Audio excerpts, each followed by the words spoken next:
வணக்கம் உறவுகளே.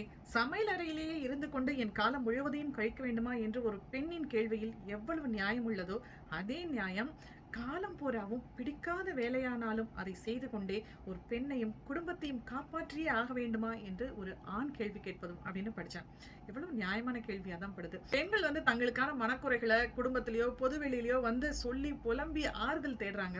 இல்ல குறைஞ்சபட்சம் தன்னோட பிள்ளைகிட்டயாச்சும் சொல்லுவாங்க, நான் வரும் உனக்காக இவ்வளவு கஷ்டப்பட்டேன் நான் உட்பட.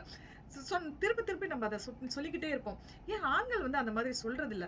அதனாலதான் அவங்களுக்கு ஒரு போக்கிடம் வேணும் அப்படிங்கிறதுக்காக மாலை நேரங்களில் வேலை முடிஞ்சா போய் பார்கள்ல உட்காந்துடுறாங்களோ, மனசு விட்டு அங்க பேசுறதுக்கு அவங்களுக்கு அங்க ஆட்கள் இருக்கிறாங்களோ, அப்படியே அங்க பேசலன்னா கூட தனக்குத்தானே எதையாச்சும் குடிச்சுக்கிட்டு பேசிக்கிட்டு தனக்குத்தானே ஒரு ஆறுதலை ஆண்கள் தேடிக்கிறாங்களோ, அப்போ ஆண்கள் பக்கம் இருக்க நியாயத்தையும் நிச்சயம் நம்ம பார்க்கணும். ஆணுக்கு, ஒரு கணவனுக்கு ஒரு மனைவி குறைஞ்சபட்சம் என்ன உதவி செய்ய முடியுமோ, பொருளாதாரத்துல எந்த அளவுக்கு ஒரு குறைந்த அளவுலையாவது ஒரு கை கொடுக்க முடியுமோ நிச்சயம் செய்யணும். அது படிச்ச பெண்ணா இருந்தாலும் சரி, படிக்காத பெண்ணா இருந்தாலும் சரி, கிராமத்துல இருக்கிற பெண்ணா இருந்தாலும் சரி, நகரத்துல இருக்கிற பெண்ணா இருந்தாலும் சரி, சமூகம் அப்படிங்கிறது எப்பயுமே ஒரு சமநிலையோட இருக்கணும். அங்க ஆணோ பெண்ணோ, இவங்க உயர்ந்தவங்க அவங்க உயர்ந்தவங்க, இல்ல இவங்க தான் இந்த கஷ்டங்களை எல்லாம் இவங்க தான் படணும், நம்ம சுகவாசியா இருக்கணும் அப்படிங்கிற எந்த முகாந்திரமும் இல்ல. ஆண் மட்டும் தான் கஷ்டப்படணுமா?